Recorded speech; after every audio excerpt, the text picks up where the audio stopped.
Hello and welcome to my channel. My name is David Novak. I do not believe that reading is essential to having or leading a good life, but that it can make a contribution to that.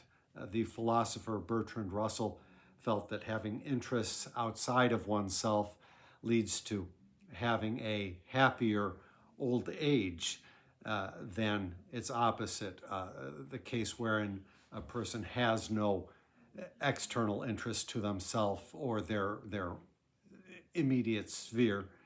And I believe him correct. So reading is a great means for examining, thinking about the world outside of oneself.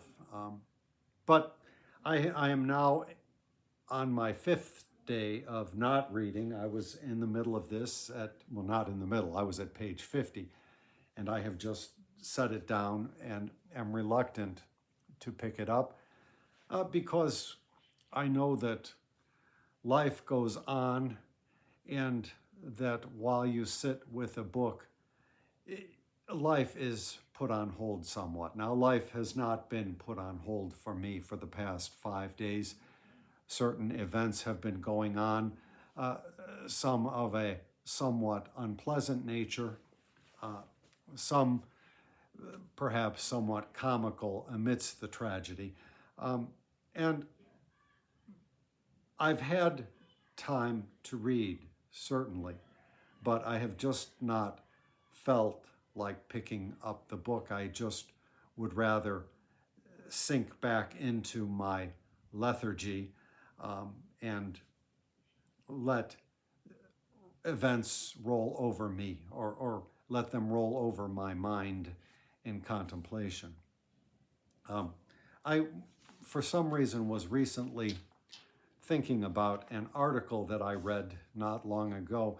Now, this was an article that I found in the Facebook feed of Seph Rodney, who is an art critic well deserving of being followed. And the article which he pointed out was called Making Meaning by Garth Greenwell, which was printed in Harper's Magazine, November of 2020. And if I think of it, I will put a link to that in my description for this video. Let me just read a little bit from this. Now, I'm not going to change any word, but I will omit little parts, and I'm not going to read anywhere near the whole thing. So if you want to read the whole article, and it's an interesting article, I would suggest you click on the link and see what Garth Greenwell has to say in total. The word relevant, I was recently surprised to discover, shares an etymology with the word relieve. This seems obvious enough once you know it. Only a few letters separate the words, but their usages diverged so long ago that I had never associated them before. The common forebear of both relevant and relieve is the French relever, which meant originally to put back into an upright position, to raise again, a word that twisted through time, scattering meanings that our two modern words have apportioned between them, to ease pain or discomfort, to make stand out, to render prominent or distinct, to rise up or rebel, to rebuild, to reinvigorate, to make higher, to set free. I looked up this history because I realized that somehow I'd lost my sense of what we mean when we talk about relevance, especially the relevance of art, and I wanted to know whether the problem lay in my own understanding or in some deficiency in our usage. The word is everywhere in blurbs and reviews as a quality to admire, or more than that, as a necessary condition. Irrelevant has joined problematic as a term of absolute dismissal, applied not so much to books one reads and hotly debates as to books one needn't read at all. Part of my confusion about the meaning of relevance has to do with a curious shift in language. Until the middle of the 20th century, according to the OED, the Oxford English Dictionary, the word meant pertinent to a specified thing, and it was generally accompanied by a prepositional phrase. Something was relevant to or for a particular question or situation or argument. A new meaning of the word made its first appearance in the OED's citations in 1951, when it began appearing all on its own, without a construction specifying someone in particular. It could simply be, in a vague, hovering way, relevant, appropriate or applicable in the especially current context or circumstance, was the OED's definition for this new usage. And then, tautologically, having social, political, etc. relevance.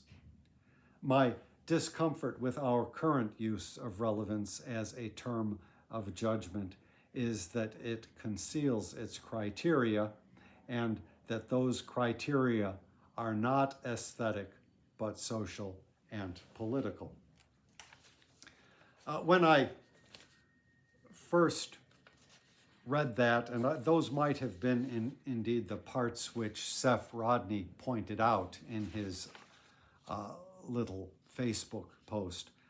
When I first read that, I thought the term relevant as being analogous to how we also use the phrase matters. This something matters. And we never say matters to what, matters to whom. And that sort of indefiniteness is a feature which runs throughout our language. I think perhaps in the past, speakers of English were more careful in their usage and more precise. And it has often bothered me that I have been born into an era when the usage was so loosey-goose. I very much like the precision of Abraham Lincoln or Frederick Douglass in all their writings. And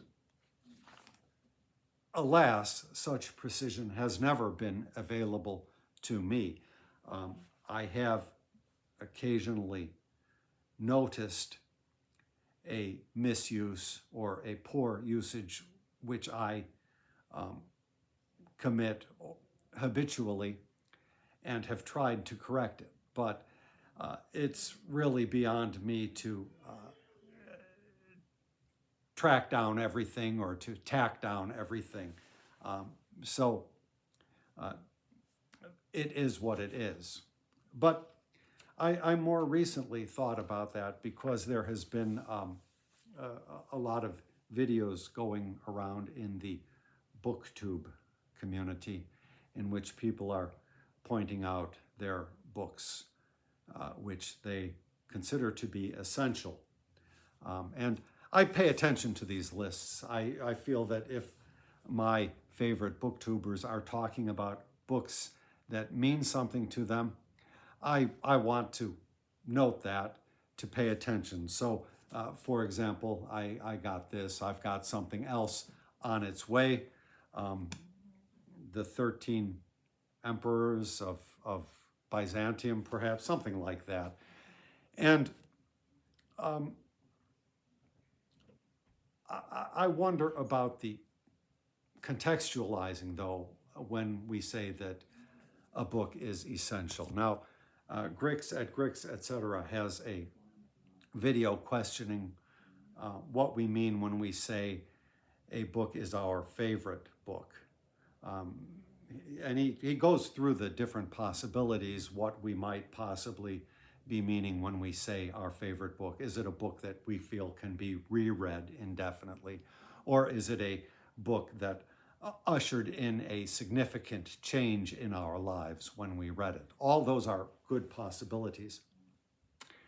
When I hear the phrase essential, it begs that question of the unspoken political implications. Essential to what?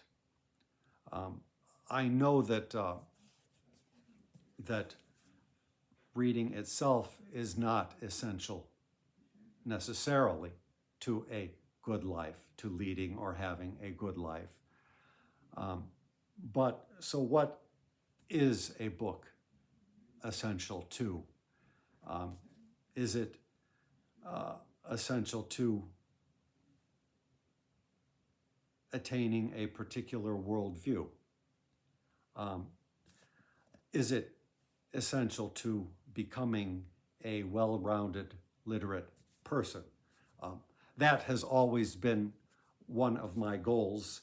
And in this case, when I saw that this book, although it is a chunker, was translated by Dick Davis, I thought I would take a risk on it because I know his translation seems pretty readable. In the cases where verse is translated, I like his English renditions of things. I have other books which he has done of poetry specifically. So I know if I continue reading that this book will certainly be worth my gander.